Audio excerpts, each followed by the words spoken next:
What's up, ladies and gentlemen? I normally don't do drama videos or exploit videos, but since this exploit will affect all of us, I thought I should cover it and give my opinion on the whole situation. This isn't a witch hunt because that usually leads to harassment and or false accusations, nor will I be naming any names. So what is the exploit? For BDO's 4th anniversary, there is an event called Afuaru's Guild Event for the new and returning players. Basically, if you hit a certain level on a new account or as a returning player, you can claim restored Afuaru's map. If you are a new player and you hit level 56, you will get 1. If you hit level 58, you will get another 1. If you hit level 59, you will get a total of 3. So how this works is you get the map and you go to a certain location and you can spawn a treasure chest. It's essentially kind of like a scroll. Here's what it drops. The catch is, though, is that you can share this scroll with guildies. It's supposed to be this event that encourages new or returning players to join a guild, to share this scroll. Everyone benefits. It's supposed to be a good time until some fuckboys fuck it up. Yo, man, I got like 200 IQ, man. Siege would die without us. Big fucking brain, man. What's up, yo? Not an exploit. Clever use of mechanics.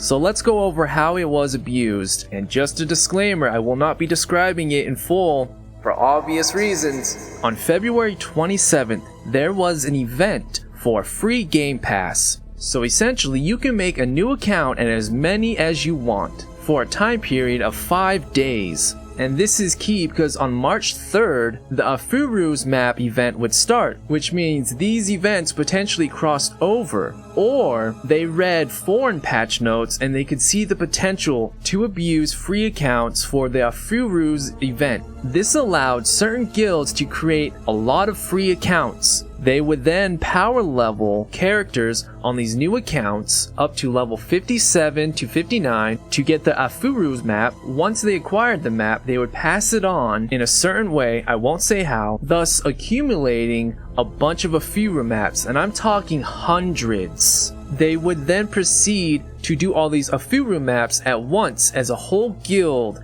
benefiting all 100 members. We're talking accumulating billions of silver in a short period of time. I've heard estimates of like 1 billion all the way up to 10 billion per hour. I don't know the exact amount, but I do know they made a shit ton because I watched a guild do it live on Twitch, and that guild was accumulating a bunch of gold accessories, boss drops. Just look what you can get from those treasure chests, and you will see the potential to get billions if you run hundreds of them. Bro, dude, you're just letting them like accumulate all the silver and you're not doing anything about it? Some of these guilds are very clever. They found a way around getting disrupted by GVGs or PKing. I believe they achieved this by merging into another guild.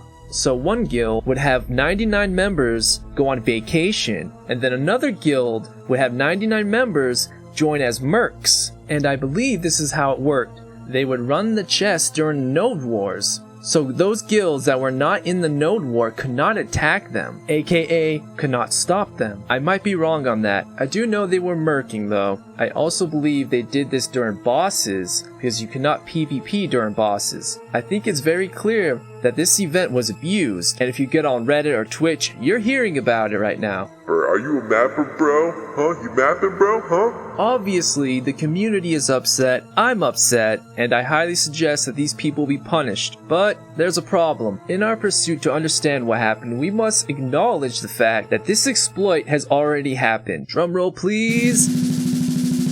It happened 2 years ago in Korea. What? That is right. This same exploit happened 2 years ago in Korea. The link is in the description. You can check it out for yourself. And yet the developers decided to release the same event that could be easily exploitable. Once again, we get to see PA's pure incompetence. Since this happened already, what was the punishment?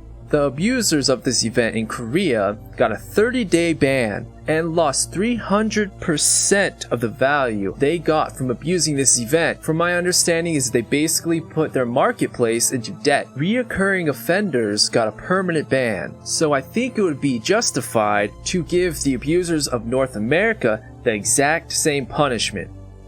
I would like to go over some things of why this exploit is very harmful. First of all, BDO is 4 years old. With every passing year, they need to incentivize their players to keep logging in and playing their game. And if an exploit arises that devalues items you get from grinding or gathering, disincentivizing players to actually go out and do those activities. For example, when people were exploiting this event, they were accumulating a lot of hards and sharps, essentially devaluing them. Another example would be, let's say a beginner wants to go grind crescents. This event being abused will essentially flood the market full of crescent rings, devaluing that individual's grind session, disincentivizing them from playing the game. Not to mention the individuals who abuse this event will accumulate a lot of silver, giving them purchasing power to buy all the memory fragments, all the Kafras. I would like to end this on a positive note. The Afuaru maps have just been disabled,